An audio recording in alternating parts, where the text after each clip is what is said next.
بسم اللہ الرحمن الرحیم۔ السلام علیکم دوستو، دنیا بھر کی خبروں میں آج آپ سنیں گے، لیکن اس سے پہلے اگر ہو سکے تو لائک اور سبسکرائب کا بٹن ضرور دبا لیں۔ شکریہ۔ صدر جو بائیڈن نے پارٹی رہنماؤں کے دباؤ اور ٹرمپ کے ساتھ پہلے مباحثے میں کمزور کارکردگی پر ہونے والی تنقید کے بعد صدارتی انتخابات سے 107 دن پہلے انتخابات سے دستبردار ہونے کا اعلان کر دیا ہے۔ ڈیموکریٹک پارٹی کی جانب سے صدارتی امیدوار کے لیے 3 خواتین سمیت 8 نام سامنے آ رہے ہیں، جو بائیڈن نے نائب صدر کملا ہیرس کی حمایت کا اعلان کیا ہے۔ اس ہفتے کے ریپبلکن کنونشن میں مقررین نے نہ صرف جو بائیڈن بلکہ کملا ہیرس پر بھی سخت تنقید کی تھی۔ ریپبلکن پارٹی کے صدارتی امیدوار ٹرمپ نے کہا تھا کہ بائیڈن کے مقابلے میں کملا ہیرس کو ہرانا ان کے لیے زیادہ آسان ہوگا۔ دوسری جانب مشال اوباما ووٹروں کی پسندیدگی میں سر فہرست ہے اور کہا جا رہا ہے کہ ٹرمپ کو وہ شکست دے سکتی ہیں۔ ISPR لیفٹیننٹ جنرل احمد شریف چودھری نے کہا ہے کہ بنو امن مارچ میں مسلح لوگ شامل ہوئے جنہیں روکنا صوبائی حکومت کی ذمہ داری تھی۔ لیفٹیننٹ جنرل احمد شریف چودھری نے اپنی پریس کانفرنس میں بنو واقعے کے بارے میں بات کرتے ہوئے کہا ہے کہ کینٹ پر تخریب کاروں کے حملے اور فائرنگ سے پاک فوج کے 8 جوان اور کچھ معصوم شہری بھی شہید ہوئے۔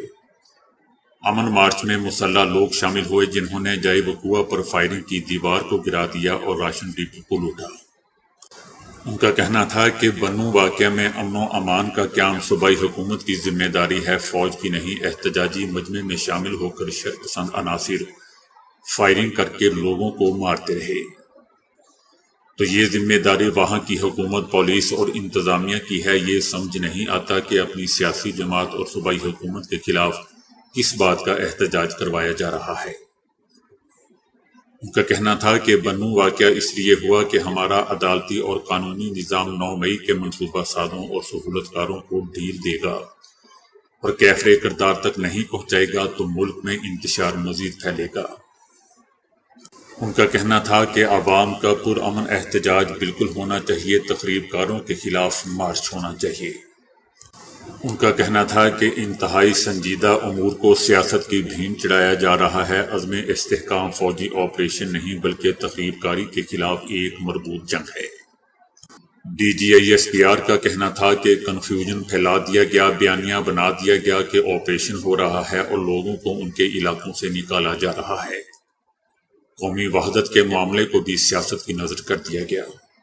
DGISPR کا مزید کہنا تھا کہ وزیر اعظم کے اعلامیہ میں واضح طور پر کہا گیا کہ پہلے نوگو ایریاز کی وجہ سے لوگ بے گھر ہوئے تھے، جبکہ اس بار ملک میں کوئی نوگو ایریا نہیں، اس لیے کسی کو گھر سے نکالا نہیں جائے گا۔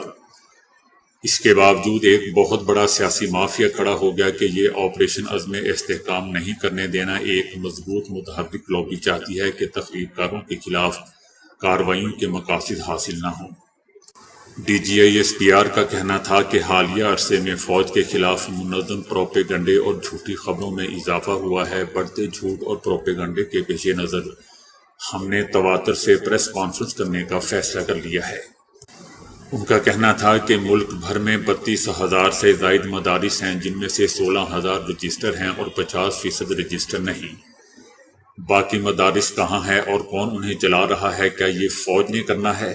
DGISPR کا کہنا تھا کہ لاکھوں نان کسٹم پیڈ گاڑیاں پاکستان میں موجود ہیں جس میں اربوں کا بزنس ہو رہا ہے۔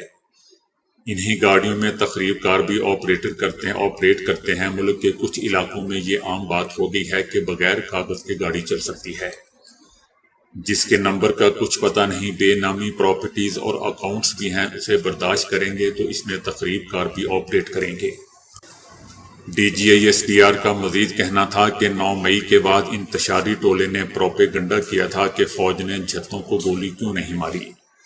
اس کا مطلب ہے کہ فوج نے یہ واقعہ خود کروایا۔ فوجی SOPs کے مطابق تنصیبات پر حملہ ہو تو پہلے وارننگ دی جاتی ہے، پھر ہوائی فائرنگ اور پھر جواب دیا جاتا ہے۔ بنو واقعہ اس لیے ہوا کہ ہمارا عدالتی اور قانونی نظام 9 مئی کے منصوبہ سازوں اور سہولت کاروں کو ڈھیل دے گا اور کیفر کردار تک نہیں پہنچائے گا تو ملک میں انتشار مزید پھیلے گا۔ DGISPR کا کہنا تھا کہ سوشل میڈیا پر آرمی چیف اور فوج کے خلاف ڈیجیٹل تخریب کاری ہو رہی ہے۔ حقیقی تخریب کار اور ڈیجیٹل تخریب کار ایک ہی کام کر رہے ہیں۔ ڈیجیٹل تخریب کار انٹرنیٹ پر جھوٹی خبروں کے ذریعے اپنی رٹ قائم کرتا ہے، جس کا جو دل چاہے کہہ دیتا ہے۔ فوجی قیادت کے خلاف بیہودہ باتیں ہوتی ہیں۔ ڈیجیٹل تخریب کار کا بعض اوقات پتہ بھی نہیں چلتا کہ کون ہے اور کہاں بیٹھا ہے۔ ڈیجیٹل تخریب کار کو قانون اور مانیٹرنگ کے ذریعے روکنا ہے۔ DGISPR نے فیض آباد میں دیے گئے TLP کے حالیہ دھرنے میں فوج کا کردار مسترد کرتے ہوئے کہا کہ دھرنے کا موضوع فلسطین تھا۔ کل کو جماعت اسلامی بھی اسلام آباد میں دھرنا دے گی تو لوگ دعویٰ کریں گے کہ اس کے پیچھے فوج کا ہاتھ ہے۔ حکومت اور ادارے فلسطین کے موضوع کی حساسیت کو مد نظر رکھتے ہوئے دھرنے کے معاملے کو حل کرنے کی کوشش کر رہے تھے کہ پروپیگنڈا شروع ہو گیا کہ اس میں بھی فوج کا ہاتھ ہے۔ اسرائیلی نیتن یاہو نے کہا ہے کہ اس سے فرق نہیں پڑتا کہ امریکہ کا اگلا صدر کون ہوگا۔ اسرائیل اور امریکہ میں مشرق وسطی میں مضبوط اتحادی تھے اور رہیں گے۔ نیتن یاہو نے امریکہ روانگی سے پہلے صحافیوں سے گفتگو میں کہا کہ مشرق وسطی کی صورتحال میں امریکہ کو اسرائیل کی ضرورت رہے گی۔ نیتن یاہو نے جو بائیڈن کی خدمات پر شکریہ ادا کرتے ہوئے کہا کہ اس سے فرق نہیں پڑتا کہ امریکہ کا آئندہ صدر کون ہوگا اور کون نہیں۔ امریکی میڈیا نے دوستو دعویٰ کیا ہے کہ امریکی دورے کے دوران اسرائیلی وزیر اعظم نیتن یاہو کی صدر جو بائیڈن کے ساتھ ملاقات طے نہیں۔ البتہ اسرائیلی نیتن یاہو بدھ کو کانگریس سے خطاب کرے گا۔ انصار اللہ نے یمن کی الحدیدہ بندرگاہ پر صہیونی حکومت کے حملوں کا ذکر کرتے ہوئے کہا ہے کہ الحدیدہ پر حملہ کر کے صہیونی حکومت نے اپنے لوگوں کو یہ باور کرانے کی یا دکھانے کی کوشش کی ہے کہ اس نے ایک بہت بڑی کامیابی حاصل کی ہے اور یمن کو تکلیف دہ ضرب لگائی ہے۔ انصار اللہ کا کہنا ہے کہ دشمن ایسے اہداف کو انتخاب کرتا ہے جس سے یمن کی معیشت اس ملک کی عزیز قوم اور ان کے ذریعے معاش کو نقصان پہنچایا جا سکے۔ صہیونی حکومت نے الحدیدہ میں تیل اور بجلی کی کمپنی کے ٹینکوں کو براہ راست نشانہ بنایا اور امریکہ نے یمنی قوم کے خلاف اقتصادی اور فوجی جنگ شروع کر رکھی ہے اور ہماری قوم کے گرد گھیرا تنگ کرنے کے لیے اپنے تمام وسائل اور ایجنٹوں کو استعمال کر رہا ہے۔ انصار اللہ نے زور دیا کہ دشمن نے ہماری طاقت، حکمت عملی، ٹیکنیک اور نئے مؤثر آلات کی افادیت کو تسلیم کیا اور وہ اسے روکنے میں ناکام رہا۔ غزہ میں قتل عام جاری ہے اور وہاں کے لوگ بھوک سے مر رہے ہیں، اس لیے ہمارے ملک نے آپریشن میں تیزی کا فیصلہ کیا اور اس کا دائرہ اب بحر ہند اور بحر روم تک پھیل رہا ہے۔ انصار اللہ کا کہنا تھا کہ غزہ کے خلاف جنگ 10ویں مہینے میں داخل ہو چکی ہے۔ انصار اللہ نے خبردار کرتے ہوئے کہا کہ دشمن اب اس جگہ بھی محفوظ نہیں ہے جسے وہ تل ابیب کہتا ہے اور خطرہ اب رہے گا اور یہ نئی صورتحال میں سامنے آئے گا۔ عمران خان نے کہا ہے کہ مجھے لگتا ہے کہ 9 مئی مقدمات میں مجھے ملٹری جیل بھیجا جائے گا۔ ان کا پلان ہے کہ مجھے بھی 9 مئی کے مقدمات میں ملٹری جیل میں ڈالیں اور ملٹری کو لے کر جائیں۔ عمران خان کا کہنا تھا کہ میں نے کہا تھا کہ اگر مجھے گرفتار کیا گیا تو GHQ کے سامنے پرامن احتجاج کریں گے، لیکن میں نے کبھی کسی کو توڑ پھوڑ اور پرتشدد مظاہروں کی اجازت نہیں دی۔ 9 مئی کے واقعات کی CCTV فوٹیج ISI نے چرائی ہے۔ عمران خان کا کہنا تھا کہ 8 فروری کو کور کرنے کے لیے جھوٹ پر جھوٹ بولا جا رہا ہے۔ PTI کی مخصوص نشستوں کی ریویو پٹیشن میں چیف جسٹس آف پاکستان کو بہت جلدی ہے۔ چیف جسٹس سے کہتا ہوں کہ ہماری 25 مئی کے حوالے سے پٹیشن پر سماعت کیوں نہیں ہو رہی؟ سب کو پتا ہے کہ سپریم کورٹ میں یک طرفہ معاملہ چل رہا ہے۔ ہمارے کارکنان ملٹری جیل میں پڑے ہوئے ہیں۔ ان کا پلان ہے کہ مجھے بھی 9 مئی کے مقدمات میں ملٹری جیل میں ڈالیں اور ملٹری کو لے کر جائیں۔ عمران خان کا کہنا تھا کہ چیف جسٹس آف پاکستان کی بیوی سرینا عیسیٰ کے میرے خلاف بیانات سوشل میڈیا پر پڑے ہیں۔ اخلاقی طور پر چیف جسٹس کو ہمارے خلاف مقدمات نہیں سننے چاہیے۔ عمران خان کا کہنا تھا کہ 9 مئی کے مقدمات میں بھی میرے خلاف وعدہ معاف گواہ تیار کیے جا رہے ہیں۔ وزیر آباد میں جب مجھے گولیاں لگیں میں نے جنرل فیصل نصیر کا نام لیا تھا، اس وقت تو کسی نے احتجاج نہیں کیا تھا۔ نہ توڑ پھوڑ ہوئی تھی۔ 14 مارچ کو میرے گھر پر حملہ ہوا اور 18 مارچ کو جوڈیشل کمپلیکس میں مجھ پر ایک اور حملہ ہوا، لیکن جی ایچ کیو میں کسی نے ایسا کوئی رد عمل نہیں دیا۔ عمران خان کا کہنا تھا کہ جب پارٹی چیئرمین کو رینجرز اغوا کر کے لے جائے گی تو کارکنان جی ایچ کیو کے سامنے ہی تو مظاہرہ کریں گے۔ انہوں نے ہمارے پرامن احتجاج کو بغاوت بنا دیا۔ اگر ہم پرامن نہ ہوتے تو یاسمین راشد جناح ہاؤس کے باہر لوگوں کو اندر جانے سے نہ روکتی۔ 9 مئی کے واقعات کی C C T V footage I S I نے چوری کی ہے۔ عمران خان کا کہنا تھا کہ نواز شریف مگر مچھ کے آنسو بہا کر اپنی حکومت سے کہہ رہا ہے کہ مہنگائی کر دی ہے۔ نون لیگ نے اپنے دور حکومت میں آئی پیز کے ساتھ مہنگے معاہدے کیے۔ آئی بی ٹیز کے ساتھ مہنگے معاہدوں کی وجہ سے بجلی کی قیمتیں کنٹرول سے باہر ہو گئیں۔ یہی لوگ آئی پی پیز کو لے کر آئے تھے اور اب یہی کیپیسٹی چارجز ادا کر رہے ہیں۔ نون لیگی حکومت ملک کی تاریخ کا سب سے بڑا کرنٹ اکاؤنٹ خسارہ $19.5 ارب چھوڑ کر گئی۔ عمران خان نے ایک بار پھر اپنا ذہنی توازن کھوتے ہوئے کہا کہ سب کو پتا ہے کہ ملک میں کس کی حکومت ہے۔ سب جانتے ہیں کہ ملک عاصم منیر چلا رہا ہے۔ کے پی کے میں اس وقت حالات قابو سے باہر ہیں، عوام کا پارا ہائی ہے۔ ایک صحافی نے سوال کیا کہ آپ نے بنوں واقعہ پر فوج پر براہ راست فائرنگ کا الزام عائد کیا ہے، لیکن خیبر پختونخوا حکومت نے آپ کے بیان کے برعکس ریلیز جاری کی ہے۔ اس پر عمران خان نے کہا کہ میں جیل میں ہوں، مجھے کیا پتا کہ باہر کیا ہو رہا ہے، لیکن مجھے بولنا ضروری ہوتا ہے، چاہے وہ درست ہو یا جھوٹ ہو، کیونکہ میں اپنی اس عادت سے مجبور ہوں۔ ایک اور صحافی نے دوبارہ پوچھا کہ آپ نے براہ راست فوج پر بنوں واقعے کی فائرنگ کا الزام عائد کیا ہے، آپ کو ایسی انفارمیشن کون دیتا ہے؟ آپ کے پاس اس کا کیا ثبوت ہے؟ کیا آپ پاک فوج کے خلاف پروپیگنڈا کر رہے ہیں جیسا کہ پاک فوج کہتی ہے؟ سوال کا جواب دیتے ہوئے عمران خان حسب عادت پاک فوج کی براہ راست فائرنگ کے اپنے بیان سے مکر گئے اور کہا کہ میں نے اس سے بڑی بات کی ہے کہ بنوں واقعہ پر جوڈیشل کمیشن قائم کر کے حقائق کا تعین کیا جائے۔ صحافی نے پھر سوال کیا کہ اکتوبر تک ملک میں ٹیکنوکریٹ سیٹ اپ لایا جائے گا، کہ آپ اس کی سپورٹ کریں گے؟ جس پر عمران خان کا کہنا تھا کہ ٹیکنوکریٹ سیٹ اپ لانے سے بہتر ہے کہ یہ ملک میں سیدھا سادہ مارشاء اللہ لگا دیں، ویسے بھی ملک میں غیر اعلانیہ مارشاء اللہ ہی نافذ ہے۔ عمران خان کا کہنا تھا کہ ملک کی معیشت کے بہت برے حالات ہیں، ملٹی نیشنل کمپنیاں ملک چھوڑ کر جا رہی ہیں، ہمارے پروفیشنل بیرون ملک منتقل ہو رہے ہیں۔ جو سمجھتا ہے کہ ملک کو بحران سے نکالنے کا اس کا حل ٹیکنوکریٹ سیٹ اپ میں ہے تو وہ بیوقوف ہے۔ ملک کو موجودہ بحرانوں سے نکالنے کا واحد حل صاف شفاف انتخابات ہیں۔ عمران خان کا یہ بھی کہنا تھا کہ محسن نقوی فراڈیا ہے اور وائسرائے بنا پھرتا ہے، اس کے پیچھے بڑے صاحب ہیں۔ میں نے کوئی غلطی نہیں کی، میں کسی سے معافی نہیں مانگوں گا، ان کو چاہیے کہ یہ مجھ سے معافی مانگے۔ صحافی نے سوال کیا کہ چیف الیکشن کمشنر کو جنرل فیض نے نون لیگ سے مل کر تعینات کروایا تھا، کیا یہ سچ ہے؟ جس پر عمران خان کا کہنا تھا کہ جنرل فیض وہی کرتا تھا جو اسے قمر باجوہ کہتا تھا، مجھے یقین دلاتے تھے کہ ہم نیوٹرل ہیں۔ قمر باجوہ کمر میں چھرا کونپنے کا ماہر تھا، باجوہ کا اپنا ہی کچھ گیم تھا۔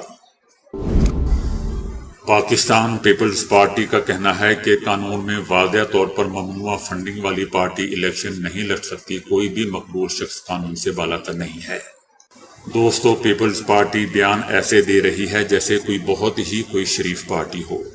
40 سال سے ان لوگوں نے ملک کا بیڑا غرق کر کے رکھا ہوا ہے۔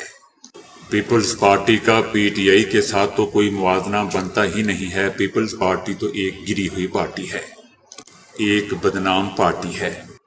بہرحال پیپلز پارٹی کا کہنا ہے کہ دنیا کے کسی قانون میں نہیں لکھا ہوا کہ آپ قانون کو ہاتھ میں لیں۔ ان لوگوں نے آئی ایم ایف کو خط لکھا کہ فنڈز بند کیے جائیں۔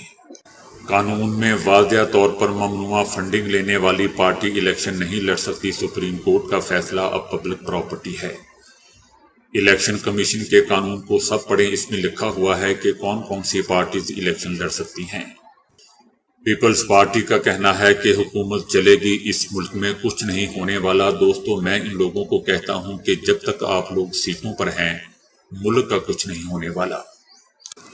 بہرحال پیپلز پارٹی کا کہنا ہے کہ کوئی مایوسی اور پریشانی کی بات نہیں، لوگ منفی باتیں پھیلاتے ہیں، ملک میں چیلنج موجود ہیں، وفاقی اور صوبائی حکومتوں کو عوام کے لیے آسانی پیدا کرنے کے لیے کام کرنا چاہیے۔ آنکھوں کو نظر انداز کرتے ہوئے مناظر کو براہ راست دماغ پر ظاہر کرنے کا ایک انوکھا تجربہ کیا گیا ہے۔ اس میں دو بندروں کو آنکھوں کے پردہ چشم پر کوئی منظر نہیں دکھایا گیا، بلکہ ان کے دماغ میں خاص الیکٹروڈ لگائے گئے جو سگنل ظاہر کر رہے تھے۔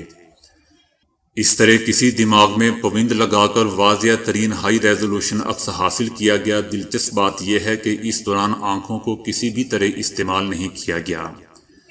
اس سے پہلے سر پر لگے کیمروں میں لگے پوند تک مناظر پہنچا کر بعض لوگوں کو بلیک اینڈ وائٹ مناظر دیکھنے کے قابل بنایا گیا تھا، لیکن اس میں تصویر کا معیار بہت ہی بھدا یا بلر ہوتا ہے، کیونکہ یہ ہمارے دماغ میں سینما سکرین کی طرح کام کرتا ہے۔ اس سے وہ رزلٹ برآمد نہیں ہوتے، بلکہ دیکھنے والا صرف چند نقطے ہی محسوس کر سکتا ہے۔ لیکن اب سائنسدانوں نے آنکھوں کو نظر انداز کرتے ہوئے مناظر کو براہ راست دماغ پر ظاہر کرنے کا یہ انوکھا تجربہ کیا ہے۔ طبی ماہرین نے خبردار کیا ہے کہ اگر عالمی درجہ حرارت اسی طرح بڑھتا رہا تو اگلی صدی کی ابتدا تک دنیا میں ہر سال ڈینگی اور ملیریا سے متاثر ہونے والے افراد کی تعداد کروڑوں تک پہنچ جائے گی۔ یہ تحقیق London school of hygiene medicine برطانیہ میں کی گئی ہے، جبکہ اس میں سویڈن اور اٹلی کے ماہرین بھی شریک تھے۔ مچھروں سے کئی بیماریاں پھیلتی ہیں، لیکن ان میں ملیریا اور ڈینگی سب سے زیادہ تشویشناک ہیں۔ عالمی ادارہ صحت کے مطابق 2019 میں ملیریا سے دنیا بھر میں اندازاً 22 کروڑ 90 لاکھ افراد، جبکہ ڈینگی سے 92 لاکھ افراد متاثر ہوئے تھے۔ اس تحقیق کے لیے گزشتہ 20 سال میں عالمی درجہ حرارت اور مچھروں سے پھیلنے والی بیماریوں سے متعلق اعداد و شمار کا تجزیہ کیا گیا۔ ڈینگی کے عالمی پھیلاؤ میں 20 سال کے دوران 20 گنا اضافہ ہو گیا۔ اس اضافے کے اسباب کی نشاندہی کرتے ہوئے ماہرین نے بتایا ہے کہ گزشتہ 2 دہائیوں سے زمین کا اوسطاً درجہ حرارت مسلسل بڑھ رہا ہے، جو مچھروں کی نشو و نما کے لیے مفید ہے۔ نتیجتاً مچھروں کے نسل بڑھانے کے دورانیے میں بھی 1.5 ماہ کا اضافہ ہو گیا ہے۔ ریسرچ جرنل دی لینسٹ ہیلتھ کے تازہ شمارے میں شائع ہونے والی اس تحقیق میں بتایا گیا ہے کہ وہ ممالک جو دنیا کے نقشے پر شمال کی سمت واقع ہیں اور جو آج اپنے قدرے سرد موسم کی وجہ سے ملیریا اور ڈینگی وغیرہ سے بڑی حد تک محفوظ ہیں، 22ویں صدی کی ابتدا تک ان ملکوں میں بھی ان بیماریوں کی وبائی صورتحال خطرناک ہو جائے گی۔ دوستو، یاد رہے کہ زیادہ بلندی پر واقع سرد مقامات پر پہلے ہی مچھروں کی تعداد میں نمایاں اضافہ دیکھا جا چکا ہے، جس سے اس خدشے کو مزید تقویت پہنچتی ہے۔ عالمی تپش میں اضافہ گلوبل وارمنگ قابو میں رکھنے کے لیے سنجیدہ، فوری اور نتیجہ خیز کوششوں کی شدید ضرورت ہے، بصورت دیگر بہت دیر ہو جائے گی، اور دوسرے ماحولیاتی مسائل کے ساتھ ساتھ ہمیں ڈینگی اور ملیریا جیسی عالمی وباؤں کا سامنا بھی کرنا پڑ سکتا ہے۔ تو دوستو، ابھی کے لیے اتنا ہی۔ ویڈیو کو لائک اور شیئر کرنے کا بہت بہت شکریہ۔